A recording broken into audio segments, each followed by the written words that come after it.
Halo, kami dari kelompok 4 akan membahas mosi Australia dan Selandia Baru seharusnya menjalin hubungan bilateral yang lebih erat dengan Tiongkok dibandingkan dengan Amerika Serikat. Nah, mengenai mosi ini, kami akan mengambil posisi sebagai pihak yang kontra atau tidak setuju dengan mosi ini. Kami dari kelompok 4 beranggotakan Rati Sulistiawati, lalu ada Ella, ada Niko, ada Azim, dan ada Fitri Ramadhani. Langsung saja, untuk membuka mosi kita pada hari ini, tentu saja kita harus mengetahui dulu bagaimana hubungan antara ketiga negara, yakni antara United States atau Amerika Serikat dengan China, lalu Amerika Serikat dengan Australia, dan Amerika Serikat dengan Selandia Baru. Karena dengan mengetahui bagaimana hubungan itu, barulah kita bisa membahas argumen-argumen dan poin-poin penting mengapa kami menjadi pihak yang kontra dengan mosi di atas. Langsung saja kita bahas mengenai hubungan antara Amerika Serikat dengan China. Baiklah, hubungan antara Amerika Serikat dan China seperti yang telah kita ketahui berada pada titik terburuk dan situasi ini tampaknya belum juga pulih, belum berubah.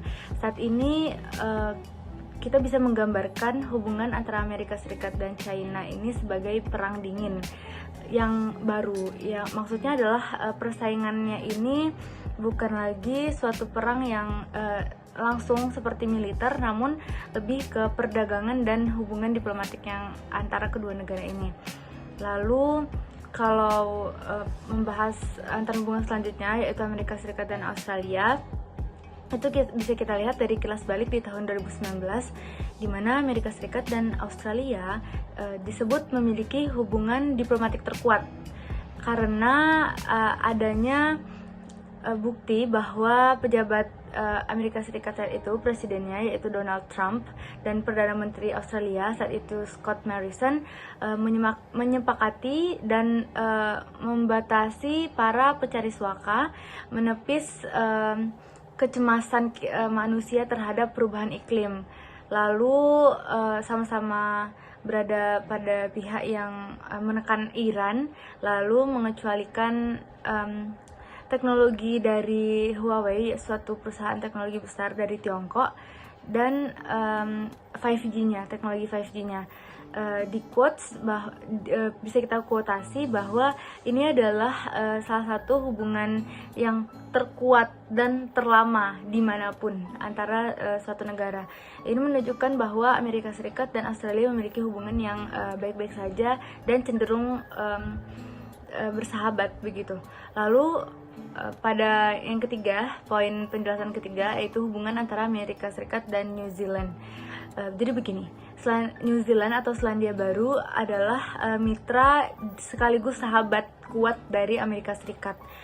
Ini bisa kita lihat dari kehadiran diplomatik Amerika Serikat di Selandia Baru dimulai sejak penugasan konsulat Amerika Serikat pertama di tahun 1838. Jika kita menyadari, itu merupakan waktu yang sudah cukup lama dan masih bertahan hingga saat ini. Hubungan ini didirikan, namun hubungan diplomatik formalnya didirikan pada tahun 1942 menyusul pengakuan Inggris atas otonomi domestik dan eksternal Selandia Baru dalam kerajaan Inggris. Selama Perang Dunia II, personal militer Amerika Serikat ditempatkan di Selandia Baru untuk mempersiapkan pertempuran. Berdasarkan hal-hal inilah terjadinya dan terikatnya hubungan yang baik antara Amerika Serikat dan Selandia Baru. Nah, bisa disimpulkan bahwa di sini yang memiliki hubungan yang baik itu adalah antara Amerika Serikat dan Australia, dan Amerika Serikat dengan Selandia Baru, bukan Amerika Serikat dengan Tiongkok, malah cenderung mengalami perang dingin. Sehingga jika mosinya itu adalah Australia dan Selandia Baru seharusnya menjalin hubungan bilateral yang lebih erat dengan Tiongkok dibandingkan dengan Amerika Serikat, ini tentu menyalahi penjelasan-penjelasan di awal tadi. Argumen-argumen tentang tim kontra kami akan dijabarkan lebih lanjut oleh rekan-rekan saya. Namun beberapa hal singkat yang bisa saya sampaikan adalah Tiongkok itu dianggap sebagai suatu ancaman bagi Australia dan Selandia Baru. Lalu Tiongkok itu hanya memproyeksikan dirinya untuk negara lain itu sebagai kekuatan maritim. Lalu kehadiran Tiongkok di kawasan Pasifik, di mana Australia dan Selandia Baru itu terletak di kawasan Pasifik, jelas-jelas telah mengurangi peranan tradisional dan posisi kepemimpinan mereka. Posisi kepemimpinannya si Australia dan Selandia Baru itu sendiri. Lalu hubungan kerjasama yang dilakukan oleh Australia dan Selandia Baru cenderung lebih banyak ke Amerika Serikat dibandingkan Tiongkok. Sekian penjelasan dari saya sebagai pembicara pertama. Untuk argumen lebih dalam dan lebih mengakar akan dilanjutkan oleh rekan saya. Baik, dari pihak kontra mungkin Niko akan menjelaskan Cina sebagai ancaman dari Australia itu. Jadi Cina kan merupakan negara yang memberikan keuntungan sekaligus ancaman bagi Australia.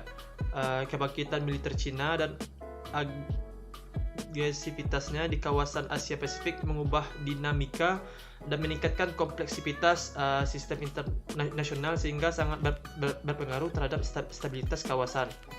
Kita tahu bahwa Cina adalah negara yang rising power yang tengah meluncurkan pengaruhnya ke penjuru dunia termasuk di Pasifik Selatan atau Oseania sendiri. Dengan meningkatnya kekuatan militer dari Cina itu sendiri, Australia akan merasa terancam. Hal ini dikarenakan Australia nantinya tidak memiliki kekuatan yang dapat mengimbangi kekuatan dari Cina itu sendiri. Hal ini juga mengganggu stabilnya power yang ada di Oseania, terutama dalam hal bantuan perdagangan gitu, dimana kita tahu bahwa Australia merupakan negara yang sangat berpengaruh besar di Oseania dalam hal perdagangan yang sangat utama, yang di samping ada bantuan dan yang lain-lainnya gitu. Terganggunya hegemoni Australia ini dapat dilihat dari beberapa contoh, yang salah satunya adalah impor barang Cina ke negara Oseania, yang di sini contohnya Niko ambil adalah Fiji. Pada tahun 2017, impor Cina terhadap Fiji mencapai 385 juta USD, mendekati Australia yang di angka 402 juta USD. Hal ini dapat kita buktikan, atau hal ini menunjukkan Cina mulai sedikit demi sedikit menguasai pasar Oseania, atau ingin menguasai pasar Oseania itu sendiri, yang dimana menyaingi dari Australia. Tentu saja ini menjadi ancaman untuk Australia, karena kita tahu bahwa hegemoni terbesar di Oseania itu ada di Australia dan Selandia Baru. Contoh lainnya adalah diterimanya Cina itu sebagai pengamat dari MSG atau Melanesian Spearhead Group, yang dimana MSG ini adalah adalah salah satu perkumpulan yang dimana anggotanya merupakan negara-negara dari Pasifik Selatan itu sendiri. Itu. Selain itu ada juga Tiongkok juga diterima sebagai peninjau dalam Pacific Island Forum atau Forum Pulau Pasifik atau PIF, yang dimana juga merupakan anggota forum internasional yang anggotanya adalah negara-negara di Pasifik Selatan. Hal ini dapat memperlemah pengaruh dari Australia itu sendiri, yang dimana sebagai salah satu yang sangat berperan dalam forum-forum tersebut. Selain itu, Tiongkok merupakan ancaman bagi Australia ini. Hal ini juga dilihat dari beberapa pandangan dari Stephen M. Walt, yang salah satunya ada salah satu faktor yang menjadi pertimbangan suatu negara dalam mengukur tingkat ancaman. Salah satunya yang sangat ingin dibahas itu adalah aggregate power, di mana semakin besar total sumber daya dari negara, ancaman seperti populasi, kecakapan militer, dana pertahanan dan yang lainnya, maka semakin besar pula potensi ancaman yang ditimbulkan kepada negara lain. Kita contoh saja di sini berhubungan dengan yang tadi, dengan adanya China rising power, otomatis kekuatan militer atau kecakapan militer dari China itu sendiri juga akan berkembang, dan hal ini akan mempengaruhi di mana tujuan China itu ingin menguasai Oceania, otomatis akan mempengaruhi dari Australia itu sendiri. Mungkin sekian saja, terima kasih. Selanjutnya yaitu proximity, posisi dan kekuatan ancaman terdekat yang berhubungan dengan negara ancaman utama yang dapat menunjukkan pergerakan potensial apabila diperhatikan secara baik oleh negara yang terancam.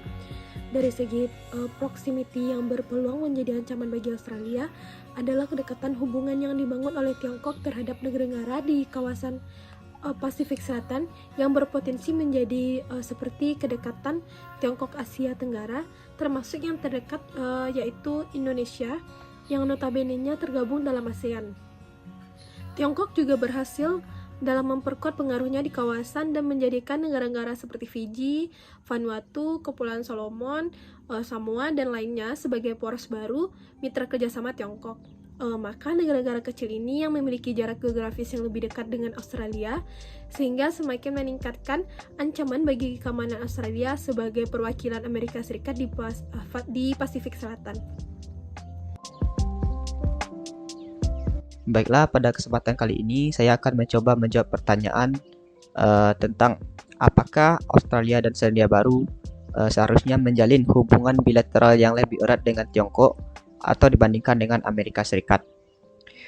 Sebelumnya saya ingin menjelaskan bahwa kebijakan luar negeri Australia, khususnya dalam bidang keamanan atau security itu, pada dasarnya adalah sangat pro terhadap strategi aliansi dan menempatkan Amerika sebagai mitra aliansi utama Australia. Kerjasama antara Amerika dan Australia ini, signifikansinya itu sangat dirasakan sekali oleh Australia. Buktinya pada tahun 2017, antara Amerika dan Australia terjadi upaya peningkatan kapasitas angkatan udara melalui kerjasama US Force Posture Initiative. Selain itu, pada tahun 2020, mereka juga terlibat dalam latihan militer bersama di wilayah Australia. Tentunya, fakta-fakta di atas menunjukkan bahwa begitu pentingnya sebuah aliansi bagi kebijakan luar negeri Australia. Dan karena Amerika adalah mitra aliansi utama Australia, maka hal ini menempatkan Amerika sebagai mitra yang sangat penting bagi Australia dan perlu bagi Australia untuk menjaga hubungan baik dengan Amerika. Sedangkan akhir-akhir ini, China muncul sebagai the new rising power di dunia menandingi Amerika.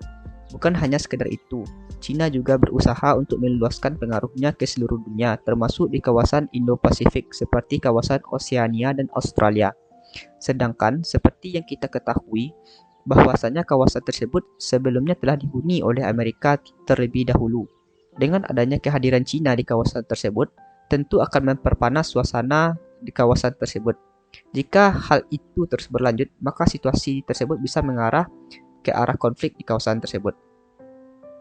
Situasi seperti itu tentu bisa menjadi ancaman keamanan di kawasan tersebut, khususnya bagi Australia itu sendiri, karena Australia adalah negara yang berada di kawasan tersebut. Sehingga tentunya Australia menginginkan agar kompetisi yang terjadi antara Amerika dan China tidak mengarah kepada konflik. Pada satu sisi, pemerintah Australia tidak mengapproach China itu sebagai seorang musuh. Sedangkan di sisi lain, tentunya Amerika menginginkan agar Australia berada di pihaknya dalam menghadapi China dalam kompetisi perebutan kekuasaan di kawasan tersebut. Jika hal ini lebih kita amati, maka hal ini tentu bisa menimbulkan dilema tersendiri bagi Australia. Karena pada satu sisi, Australia membutuhkan Amerika, dan di satu sisi lain, Australia juga tidak mau untuk memusuhi China. Jadi, pada akhirnya Australia akan terus memperkuat hubungannya dengan Amerika, dan di sisi lain, mereka juga ingin memaintain atau memelihara hubungannya dengan China. Namun, apabila disuruh memilih salah satu dari antara kedua negara besar tersebut, maka Amerika harus ditempatkan pada prioritas utama bagi Australia.